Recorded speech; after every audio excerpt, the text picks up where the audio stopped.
Bonjour, rénover à Paris. Pour beaucoup, c'est un rêve. Mais on le sait, ce rêve peut très vite se transformer en un véritable parcours du combattant. Alors la question c'est, comment faire pour que tout se passe bien? Eh bien aujourd'hui, on va décortiquer ensemble le rôle absolument essentiel de l'architecte dans cette aventure. C'est vraiment la question que tout le monde se pose. Transformer son appartement parisien, le modeler à son image, c'est le projet d'une vie. Mais voilà, entre les contraintes administratives, les surprises techniques, le budget, le rêve peut rapidement virer au casse-tête. Comment faire, alors, pour que le projet se déroule sans le moindre accroc? D'accord, mais pourquoi est-ce si compliqué de rénover spécifiquement à Paris? Plongeons un peu dans ce qui fait de ce défi une mission particulièrement complexe. Ce n'est pas juste une histoire de peinture ou de nouvelle cuisine, loin de là. Il faut s'imaginer jongler avec tout ça en même temps. D'un côté, des règles d'urbanisme ultra strictes. De l'autre, les particularités des bâtiments anciens, haussmanniens par exemple, qui ont leur propre caractère et leurs propres pièges. Et puis, il y a les délais administratifs et sur le chantier, la gestion du budget qui peut vite déraper, et bien sûr, la coordination de tous les artisans. C'est un vrai métier de chef d'orchestre.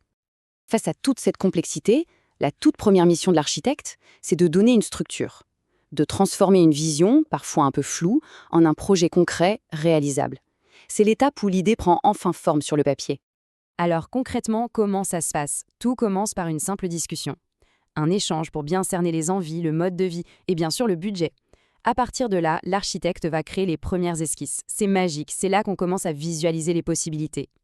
Une fois qu'une direction est prise, l'avant-projet vient tout figer pour valider les aspects techniques et esthétiques. Et d'ailleurs, un petit conseil très pratique, pour ce premier rendez-vous, n'hésitez pas à venir avec de l'inspiration. Des photos de magazines, des images Pinterest, peu importe. C'est vraiment le meilleur moyen d'aider l'architecte à plonger dans l'univers souhaité, à comprendre l'ambiance et le style recherché. On passe maintenant à la deuxième étape, et c'est souvent celle qui fait le plus peur. On parle des chiffres et de la paperasse. C'est précisément là que l'expertise de l'architecte devient un filet de sécurité indispensable. Parlons argent. Comment est-ce qu'on rémunère un architecte? En gros, il y a trois options. Le forfait, c'est parfait si le projet est très clairement défini dès le départ. La facturation au temps passé, c'est plutôt pour des missions de conseil ponctuelles. Mais pour une rénovation complète, le plus courant, c'est le pourcentage sur le montant des travaux. L'avantage, c'est que l'intérêt de l'architecte est directement aligné sur la maîtrise du budget global. Et les travaux en eux-mêmes, alors, quel budget faut-il prévoir? Attention, la fourchette est, disons, très large. À Paris, on peut démarrer à 250 € le mètre carré pour un rafraîchissement, mais ça peut grimper jusqu'à 2600 €, voire plus, pour une restructuration lourde.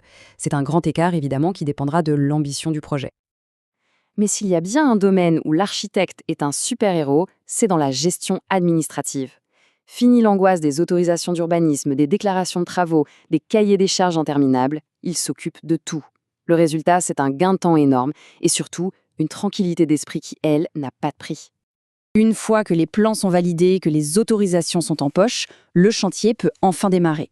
Et c'est là que l'architecte change de casquette pour devenir le véritable pilote du projet sur le terrain. La différence entre avec et sans architecte est flagrante. D'un côté, c'est le stress permanent. Gérer les artisans soi-même, avec le risque constant de voir les délais et le budget exploser. De l'autre, c'est la sérénité. Un expert qui coordonne, qui assure un suivi rigoureux chaque semaine et qui surtout anticipe et trouve des solutions aux imprévus avant même qu'ils ne deviennent de vrais problèmes. Parlons d'un point technique, mais absolument crucial, la garantie décennale. C'est une assurance obligatoire qui protège pendant 10 ans contre les gros pépins. Le rôle de l'architecte, c'est aussi de s'assurer que chaque artisan qui intervient sur le chantier est bien couvert. C'est le filet de sécurité numéro 1.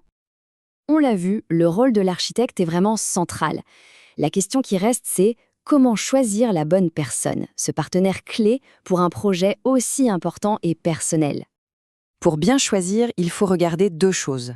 D'abord, le côté technique, bien sûr. Vérifier son expérience des chantiers parisiens, ses références, ses assurances. Ça, c'est la base, ce n'est pas négociable.